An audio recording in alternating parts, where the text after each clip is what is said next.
দরজাটা লক হলো কি করে? আমি কি করে জানবো? তোমার বেডরুম, তোমার দরজা হুট করে লক হয়ে গেল, এখন বলছো তুমি জানবে কি করে? শুধু দরজাটা লক হয়েছে কি? আরে আমি কি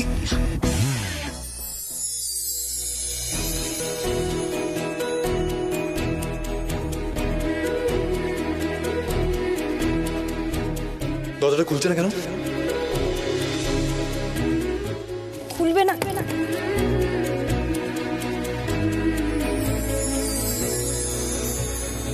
তোমার মনে আছে আমার বাড়িতে ঠিক একইভাবে আমার বেডরুমে দরজাটা হুট করে লক হয়ে গেছিল আর আমরা দুজন আটকে পড়েছিলাম?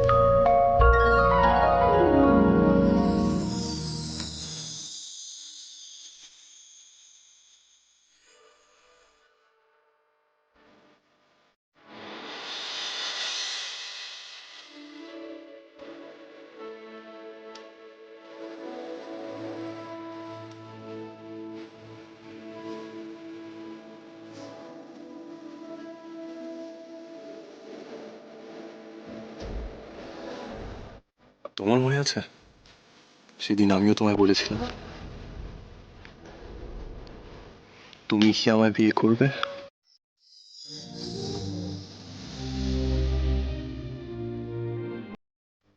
তুমি আমাকে বিয়ে করবে রাধিকা?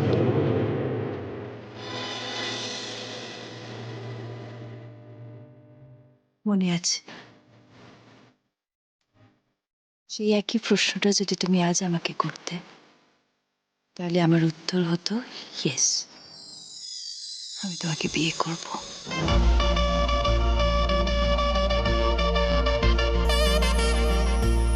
সারাটা জীবন তোমার সঙ্গে থাকবো, জন্ম জন্মান্তর যেন আমরা দুজন এভাবেই একসাথে থাকি।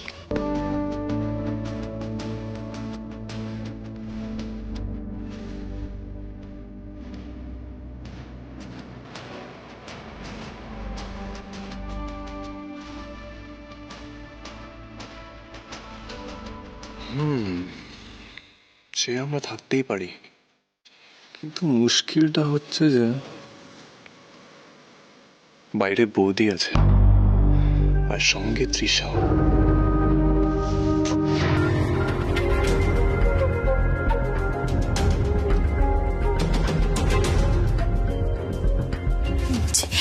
এই লকটা যদি না খুলে তাহলে কি হবে বলো তো? কি আর হবে, দরজাটা ভাঙতে হবে, মিস্ত্রিকে ডাকতে হবে, আমরা অনেকটা সময় পাবো, আর তখন এই ঘরে আমরা থাকবো, শুধু আমি আর তুমি, তুমি আর আমি, nobody else. বাবা,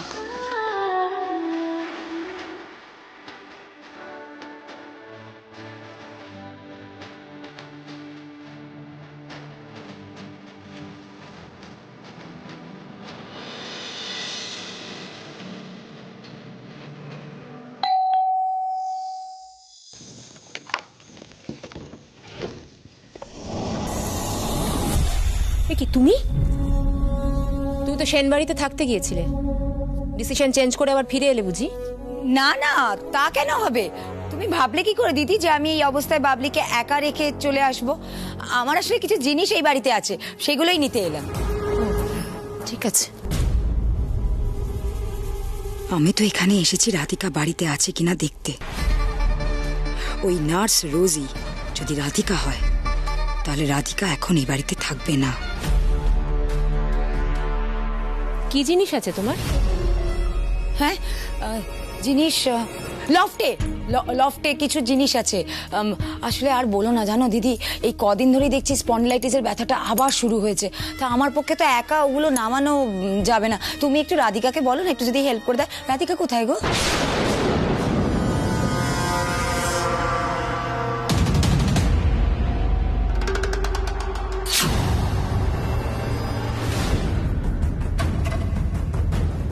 দিদি, রাধিকা কোথায়? রাধিকা একটু ঘুমোচ্ছে, তুমি একটা কাজ করো, ঘরে যাও, আমি ওকে ডেকে আনছি।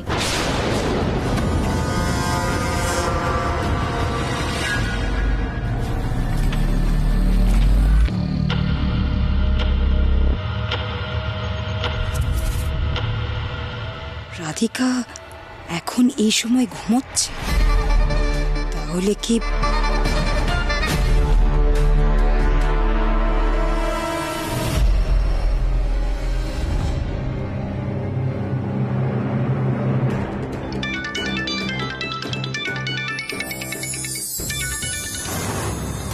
দিদি দিদি এটা এটা কর্নার ফোনের রিংটোন নয়। জানি আমি, এটা ওই নার্স রোজির ফোনের রিংটোন। তার মানে কর্ণ আর ওই নার্স রোজি ঘরের মধ্যে একা রয়েছে। আমি তো সেটাই তোকে বোঝানোর চেষ্টা করছি।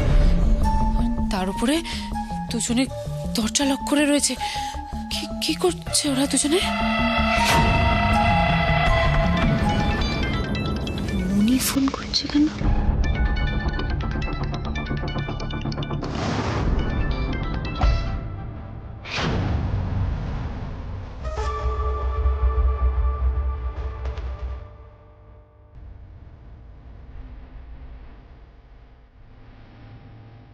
ভেতরে কি করছে?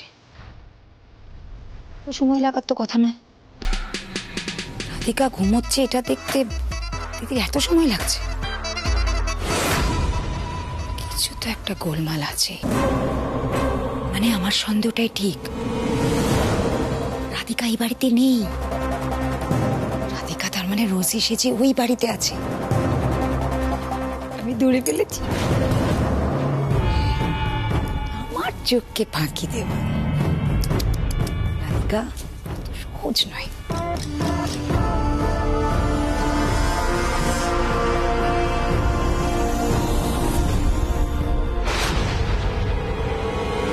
রাধিকা কোথায় দিদি?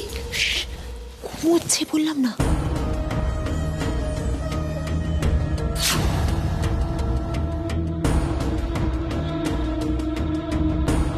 রাধিকা তো বিছানায় শুয়ে ঘুমোচ্ছে।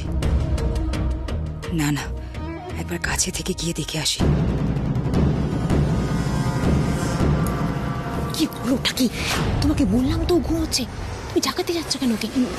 কি আশ্চর্য! তুমি এদিকে এসো, এদিকে এসো আমার কাছে। কি হয়েছে মনি? মেয়েটার ঘুমটা ভাঙিয়ে দিলে তো। এসো আস্তে দিদি, আস্তে। ও আশ্চর্য! আমি তো রাধিকার গলায় পেলাম, তার মানে রাধিকা এখানে আছে। আমার সন্দেহই ঠিক। রাধিকা রোজি কিনা যাচাই করতে সোনালি এসেছে। উল্টো চাপি রেখে ওকে থামাতে হবে। যে যেমন তার সঙ্গে সেইভাবেই কথা বলতে হয়। কি হচ্ছেটা কি সোনালি? হ্যাঁ, মেয়েটা এমনি মানসিকভাবে বিপর্যস্ত। গত 1 বছর ধরে কি গেছে বলো তোর ওপর দিয়ে? কোনোর সাথে থাকতেও পারছে না, না খায় না ভালো করে ঘুমোয়। অনেক কষ্ট করে ঘুম পাড়িয়েছি মেয়েটাকে, আর তুমি এখন কাঁচা ঘুম ভাঙাবে? কিসের এত এমার্জেন্সি? হ্যাঁ,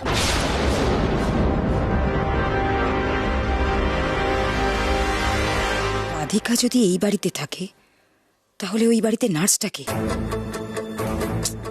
ধুর বাবা, আচ্ছা এমনটা নয় তো যে রাধিকা কোনোভাবে জানতে পেরেছে যে আমি এখানে আসব, তাই আমার আসার আগেই ও এখানে পৌঁছে গেছে?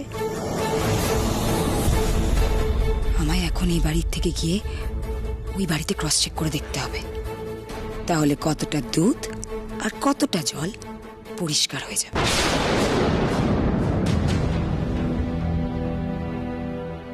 শোনো, তোমার কি সব জিনিস আছে না ওই লফটে? চলো, আমি হেল্প করছি, বের করে নেবে। চলো। না দিদি থাক, তার আর দরকার নেই। আমি বরং তাড়াতাড়ি বেরোলাম। হ্যাঁ, মানে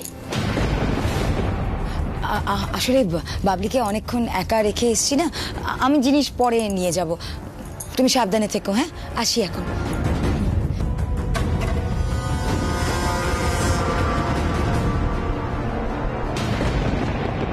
এখানে এভাবে আর কতক্ষণ আমাদের অপেক্ষা করতে হবে বলতে পারো? আরে দরজাটা লক হলো কি করে আর খুলবে কি করে?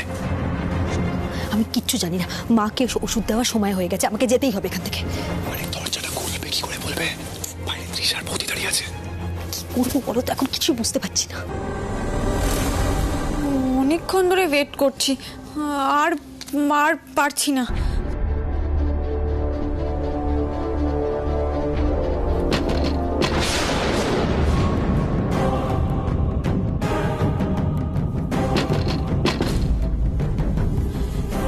দিদি দিদি, দরজাটা তো খুলছে না। দাঁড়া দাঁড়া, আমি দেখছি।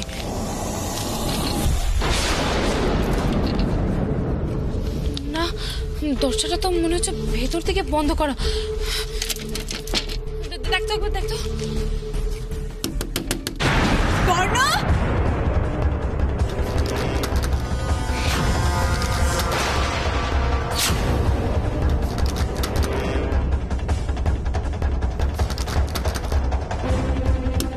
শোনো, আমি কিছু জানি না, আমাকে বাইরে বেরোতেই হবে।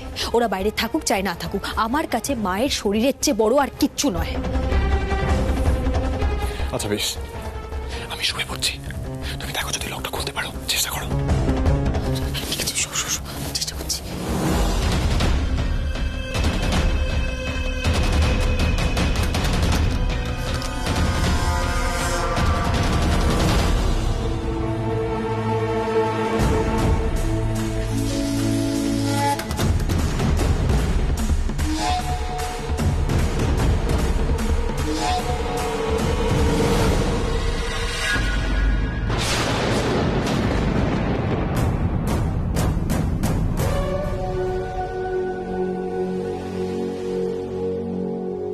এক মিনিট,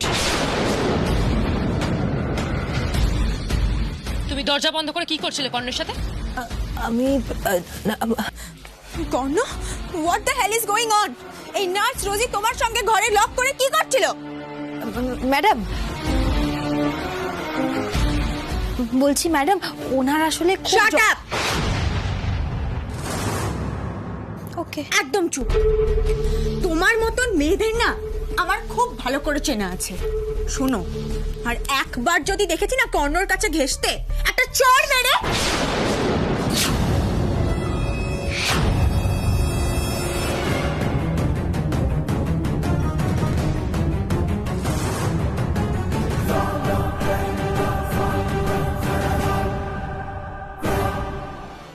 কি ধরনের অসভ্যতা হচ্ছে এখানে? পায়েল, তোমার বোন কেন রোজির গায়ে হাত তুলতে যাচ্ছিল? কি ভেবেছে কি ও? যেখানে আমরা বাড়ির কাজের লোকের ওপর, ড্রাইভারের ওপর কোনোদিনও গলা উঁচু করে কথা বলি না, সেখানেও এত বড় সাহস হয় কি করে ওর? এত অডাসিটি আসে কোথা থেকে? বড় মা, তুমি ব্যাপারটা জানো না, আগে শোনো। আন্টি আন্টি আমি আমি আমি তোমাকে বলছি, এই রোজি এতক্ষণ কর্ণর সঙ্গে এই ঘরে দরজা লক করেছিল। হ্যাঁ তো কি হয়েছে তাতে? কোন মহাভারত অশুদ্ধ হয়ে গেছে আমি শুনি? সামান্য একটা কারণে তুমি বেচারি রোজির গায়ে হাত তুলতে চাচ্ছিলে। রোজি কর্ণর সাথে এক ঘরে দরজা বন্ধ করেছিল। হ্যাঁ আমি জানি কেন ছিল, তাহলে সেটা আমি তোমাদের বলছি। শোনো, এই রে মা, কি বলবে এখন? কর্ণ আমার ঘরে গেছিল আমার সাথে দেখা করতে। ঘর থেকে বেরোনোর সময় অসাবধানতায় কর্ণর পায়ের গোড়ালি মচকে যায়, আর আমি রোজিকে ডেকে বলি কর্ণকে ওর ঘরে নিয়ে যাওয়ার জন্য। ও মাই গড, ও মাই গড, কর্ণ, কর্ণ, ও মাই গড, কর্ণ, বসো। তোমার কি করে লাগলো কর্ণ? কি করে লাগলো? দেখি, এই বাবা কর্ণ, এখন ব্যথাটা কেমন আছে? কেমন লাগছে এখন তোমার? বেটার। রোজি মাসাজ করে দিয়েছে গোড়ালিতে, খানিকটা রিলিফ হয়েছে।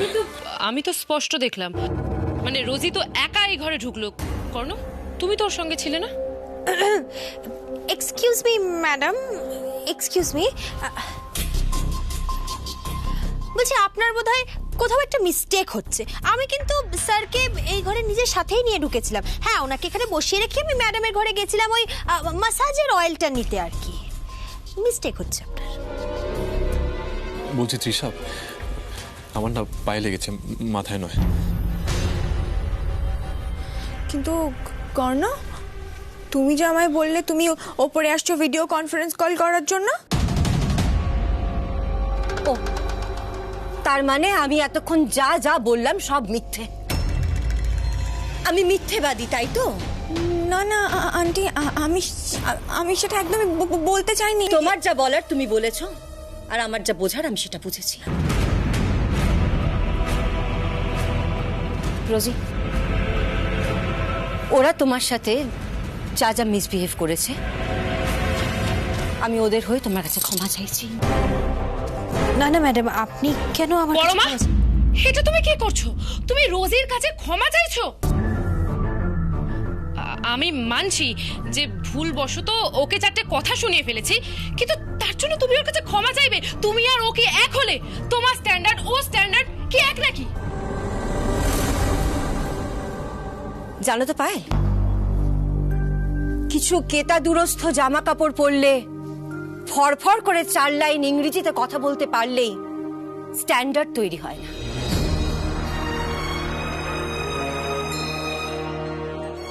মানুষের স্ট্যান্ডার্ড বোঝা যায় তার আচার আচরণে, কথাবার্তায়, ব্যবহারে, মূল্যবোধে। মানুষকে সম্মান করতে শেখো, উল্টো দিকের মানুষকে সম্মান দিতে শেখো, তবেই তুমি তোমার নিজের স্ট্যান্ডার্ড তৈরি করতে পারবে। রোজি, এই নাও তোমার পেমেন্ট। তোমার চেকে অসুবিধা ছিল তাই ক্যাশ দিচ্ছি, ধরো। Thank you. কর্ণ, এখন কেমন লাগছে বলো তো? তুমি আমাকে শুধু একবার বলো, আমি তোমার জন্য কি করব। তুমি যা বলো আমি তাই করব। বলো কি চাও তুমি? তুমি চলে যাও, মানে আমি একটু রেস্ট নেব। ঠিক ঠিক আছে, তাহলে তুমি এখন রেস্ট নাও, আমি পরে এসে তোমাকে দেখে যাব, কেমন?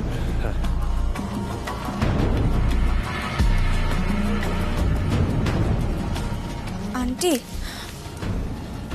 I'm really sorry.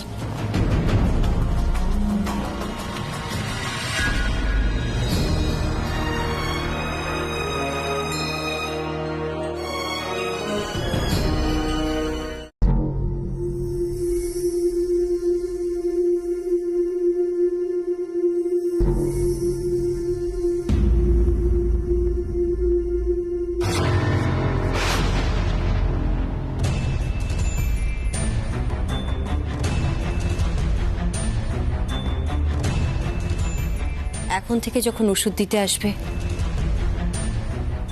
রোজি হিসেবে নয়, রাধিকা হিসেবেই এসো।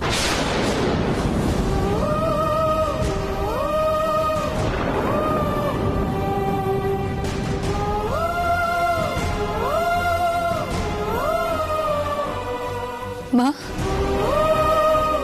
নার্সের চেয়ে আমার ছেলের বউয়ের সেবার শুশ্রূষা আমার বেশি ভালো লাগে। আমার কাছে সেটা অনেক বেশি আরামের, রাধিকা। মা,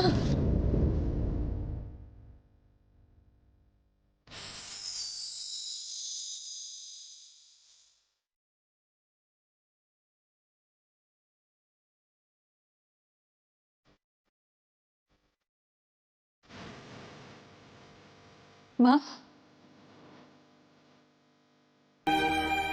কেন তোমাকে এই বাড়িতে নার্স রোজি হয়ে আসতে হলো রাধিকা? কেন?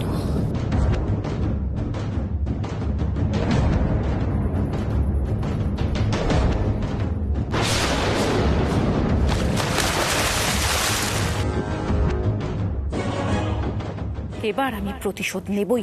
রাধিকার ভালো মানুষের মুখোশটা আমি টেনেছি, জেলের খানি তো ওকে টানতেই হবে। আমার শর্ত হলো তোমাকে রাধিকাকে ছেড়ে তৃষাকে বিয়ে করতে হবে। আমি প্রতিজ্ঞা করছি, এই লড়াইয়ে আমি তোমার পাশে আছি। মা, এই কারণেই আমাকে নার্সের ছদ্মবেশে এই বাড়িতে আসতে হয়েছে।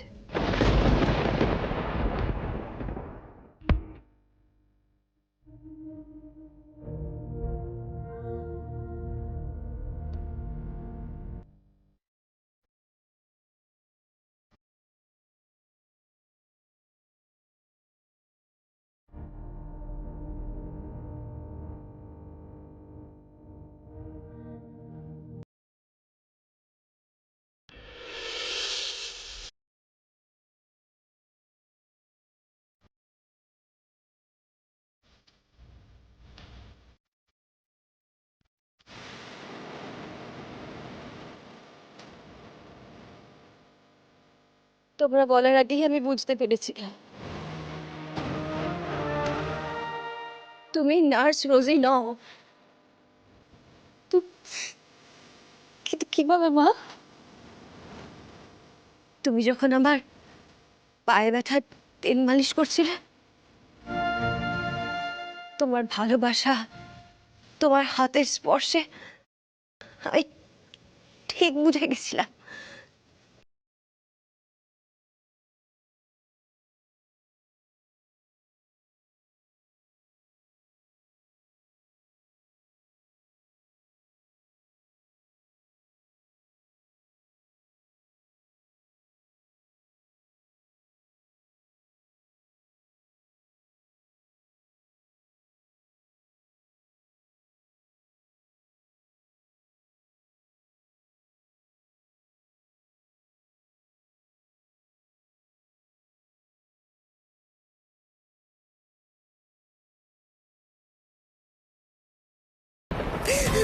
আছি মা, সারাটা জীবন আপনার সাথে থাকবো।